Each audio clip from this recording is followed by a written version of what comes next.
Hello everyone. तो इस video में हम लेटर राइटिंग के बारे में पढ़ेंगे। तो देखिए, सिंपली मैं आपको इस वीडियो में फॉर्मल लेटर के बारे में बताने वाला हूँ। तो देखिए, लेटर राइटिंग में लेटर के दो टाइप्स होते हैं, फॉर्मल लेटर और इनफॉर्मल लेटर।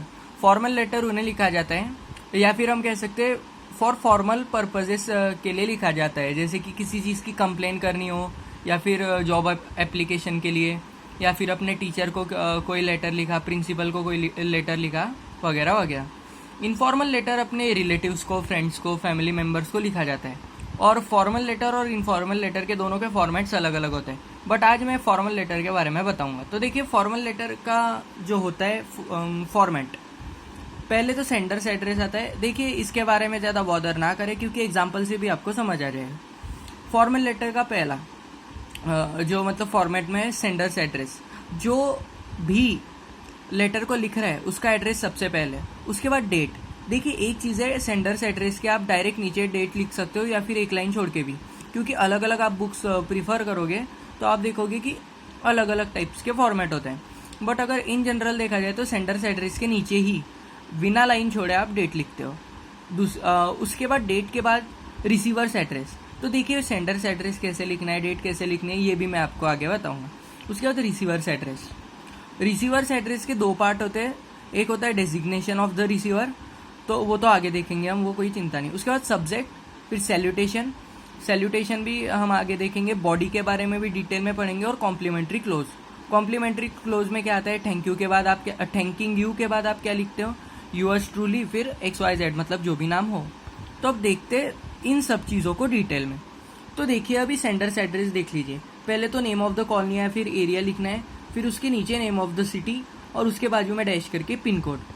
और अगर जनरली तो अगर आपको पेपर में आए तो दिया होता है कि एड्रेस क्या है, सेंडर्स एड्रेस क्या है। बट अगर आपको दिया ना हो तो एक ऐसा एड्रेस लिखना है जिससे एग्जामिनर पर अच्छा इंप्रेशन पड़े। और इसके लिए आपको एक चीज़ याद रखनी है, आपको अपने घर की कॉलोनी का नाम नहीं लिखना है, क्योंकि उससे इंप्रेशन लो होता है। आप क्या लिख सकते हो, कोई भी अच्छा सा नाम, जैसे कि रॉयल पैलेस। उसके बाद नेक्स्ट लाइन पे न्यू दिल्ली।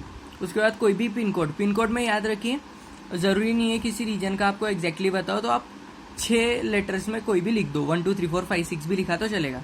उसके बाद डेट कैसे लिखना है, तो देखिए, डेट का फॉर्मेट है नंबर, मतलब डे, मंथ, फिर ईयर। तो 1 अगस्त ऐसे लिखना पड़ेगा, फिर उसके बाजू में डैश करके ईयर कैसे लिखना है, तो 20, फिर एक्स और एक्स लगा देना। ऐसा क्यों, तो इसका रीज़न समझिए, क्योंकि कई बुक्स में दिया होता है कि अब समझिए मेरी कोई बुक है, मतलब अगर मैं समझिए 10th स्टैंडर्ड में हूँ, वैसे नहीं हूँ, फिर भी अगर मैं 10th स्टैंडर्ड में खुद को कंसीडर कर रहा हूँ, तो मुझे जो बुक्स मिल रही है वो कई साल पहले से पब्लिश हो चुकी है। ऐसा इन जनरल आप रिमेंबर कर सकते हो। तो हर साल अगर नई बुक नहीं पब्लिश हो रही है तो ईयर अगर पुराना हुआ तो लोगों को शक जाएगा। ये बहुत फालतू एग्जाम्पल था, बट इसीलिए 20XX ऐसे आपको लिखना पड़ेगा। तो पहले तो डे 1 अगस्त, मतलब फर्स्ट, फिर अगस्त, मंथ, फिर डैश करके ईयर। उसके बाद रिसीवर्स एड्रेस। रिसीवर्स एड्रेस के दो पार्ट बता देता हूँ मैं। एक तो डेजिग्नेशन ऑफ रिसीवर, मतलब रिसीवर की पोजीशन क्या है, रिसीवर हम कह सकते हैं कि कैसे रिकॉग्नाइज किया जा सकता है, जैसे कि द प्रिंसिपल, द एडिटर, ऐसे। और याद रखिए, जो भी डेजिग्नेशन होगी उससे पहले द या आर्टिकल लगाना ज़रूरी है, वो हम आगे देखेंगे। उसके बाद एड्रेस लिखना है, और जनरली एड्रेस आपको दिया ही रहेगा। बट याद रखिए, अगर आपको एड्रेस लिखना हो तो पहले तो आपको समझिए एडिटर को लिखा गया, तो एडिटर को लिखने से पहले आपने लिखा द एडिटर, उसके नीचे आपको पेपर का नाम लिखना पड़ेगा, न्यूज़पेपर का, the times of India, the वगैरह वगैरह, जो भी नेम हो वैसे। उसके बाद सब्जेक्ट। सब्जेक्ट में क्या लिखोगे, तो short, sweet, attractive and clear. देखिए, सब्जेक्ट तो आपको, आप जब वो पढ़ोगे क्वेश्चन, उसी में आपको पता चल जाएगा कि आपको लिखना क्या है लेटर में, और उसी लिखने को अगर आप सम अप करोगे तो वही आपका सब्जेक्ट बनेगा कि किस बारे में बात हो रही है। तो आगे देखते हैं। और याद रखिए, सब्जेक्ट 5 वर्ड से ज़्यादा लंबा नहीं होना चाहिए, हुआ तो भी ठीक है, बट इम्प्रेशन के लिए नहीं। उसके बाद सैल्यूटेशन इंपॉर्टेंट है। देखिए, अगर आप फॉर्मल लेटर लिख रहे हो तो पहले क्या था कि सैल्यूटेशन में डियर लगाना नहीं पड़ता था, रिस्पेक्टेड लगाते थे। बट फॉर्मेट चेंज हुआ, फिर रिस्पेक्टेड भी हट गया, सिर्फ सर और मैडम लिखने लगे। बट अब फॉर्मेट इतना चेंज हो गया कि डियर लिखना पड़ता है, डियर सर या फिर मैडम। और याद रखिए मैम मत लिखना, क्योंकि MAM ये इंग्लिश में एक गलत वर्ड होता है, वो एपोस्ट्रॉफी लगा के अलग तरीके से लिखते हैं, इसलिए मैडम लिखना प्रीफर कीजिए। उसके बाद कॉम्प्लीमेंट्री एंड। कॉम्प्लीमेंट्री एंड में क्या होता है, तो थैंकिंग यू, योर्स ट्रूली, और फिर उसके नीचे अगले लाइन पे नेम। बट कॉम्प्लीमेंट्री एंड तो आखिर में, उससे पहले बॉडी। तो बॉडी में क्या होता है, इंट्रोडक्शन, मेन कंटेंट और कंक्लूजन। तो बॉडी के मतलब 3 पैराग्राफ्स होते हैं, बट इससे पहले मैं बाद में आपको जो बताऊंगा एक एग्जांपल के थ्रू, उससे आपको कई चीज़ें समझनी पड़ेगी। पर बॉडी में देखिए इंट्रोडक्शन में आपको क्या करना है, प्रेजिंग एंड रिस्पेक्टिंग।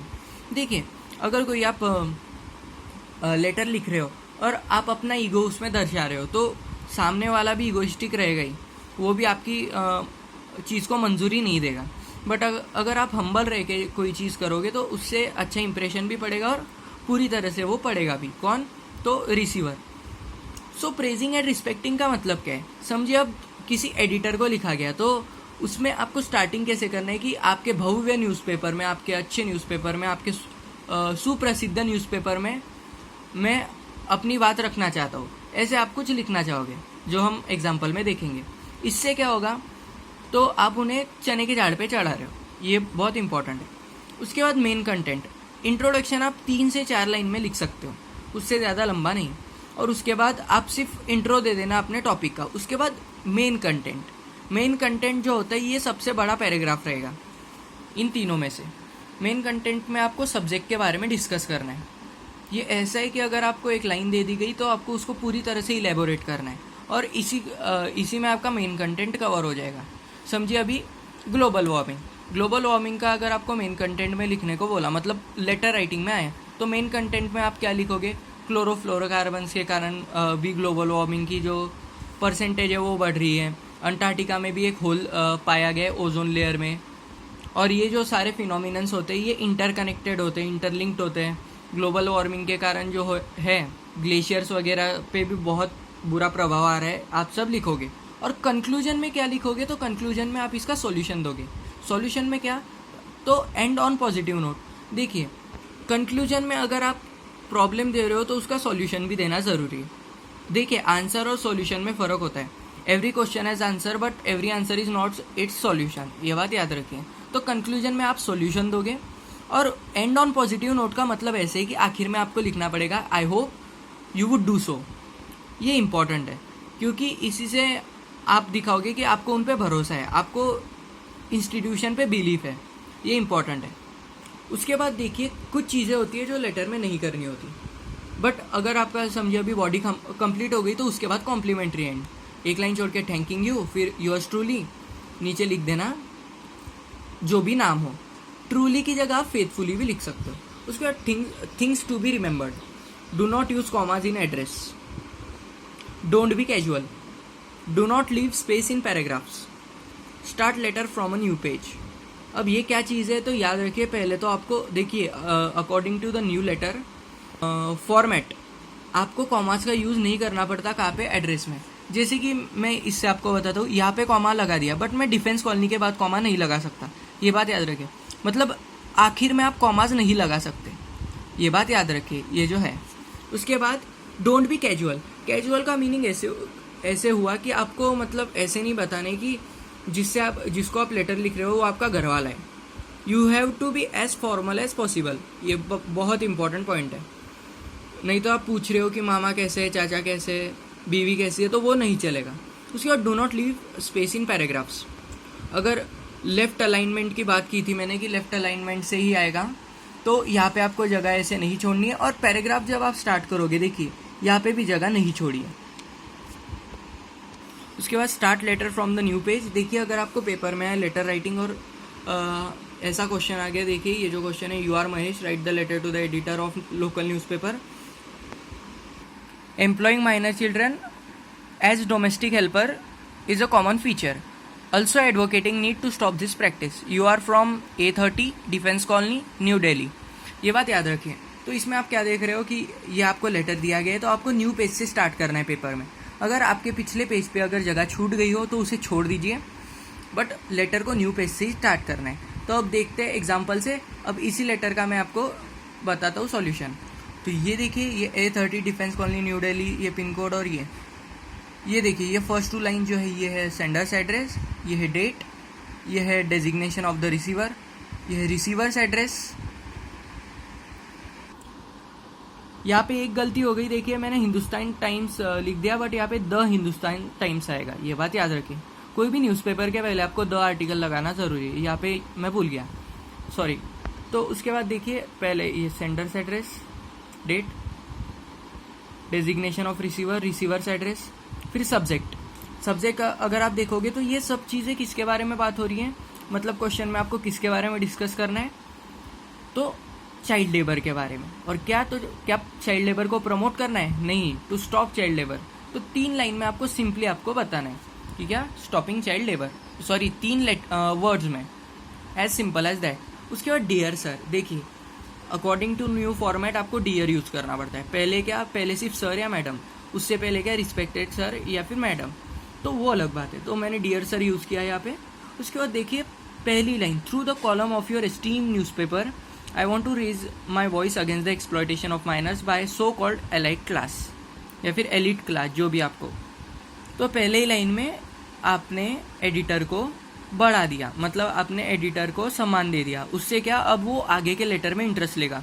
बट अगर समझिए कोई XYZ न्यूज़पेपर हुआ, हिंदुस्तान टाइम्स की बात नहीं हो रही, बट अगर आपको वो अच्छा ना लगता हो, फिर भी आप लेटर लिख रहे हो और अपनी ईगो दिखा रहे हो उसमें कि I am a rich person but I am still writing you a letter because I am desperate and all, तो वो गलत होगा। वो आगे का पढ़ेगा ही नहीं, वो आपके लेटर को रिजेक्ट कर देगा, ये बात याद रखें। उसके बाद child labour is a crime and still there are many individuals which do so due to some situations. तो ये तो हो गया इंट्रोडक्शन, चाइल्ड लेबर के बारे में बात होने वाली है। तो आपको ये देखिए, ये इंट्रोडक्शन था, इंट्रो का paragraph, first paragraph. Second paragraph start किया मैंने, बट यहाँ पे जगह नहीं छोड़ी। वो थोड़ी सी जगह जो छोड़ते स्टार्टिंग में 2 फिंगर्स की, वो मैंने नहीं छोड़ी है। इसका रीज़न क्या, due to the left alignment, उसके कारण मैंने जगह नहीं छोड़ी, और आपको भी जगह नहीं छोड़नी है, ऐसे क्या ऐसे। उसके बाद मैंने यहाँ पे कंटेंट को बताया। उसके बाद कंक्लूजन में क्या बताया मैंने, गवर्नमेंट ने क्या रोल प्ले करना चाहिए, और आखिर में क्या बता दिया कि I hope you will do so. समझ गए?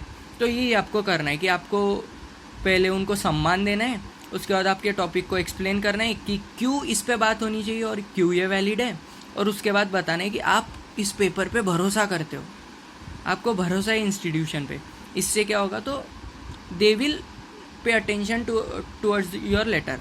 उसके बाद थैंकिंग यू लिख देना, फिर योर्स ट्रूली, उसके बाद महेश। देखिए थैंकिंग यू लिखना, थैंक यू लिख सकते हो, थैंकिंग यू लिख सकते हो, बट थैंक्स मत लिखना, थैंक्स क्यों मत लिखना। तो इसका ये इंपॉर्टेंट पॉइंट है, डोंट बी कैजुअल, ये बहुत इंपॉर्टेंट चीज़ है। अगर आप थैंक्स लिखोगे तो थैंक्स एक कैजुअल वर्ड है, वो आप व्हाट्सएप पे यूज़ कर सकते हो, बट फॉर्मल लेटर में नहीं यूज़ कर सकते, तो ये बात याद रखिए। सो यही था लेटर राइटिंग के बारे में।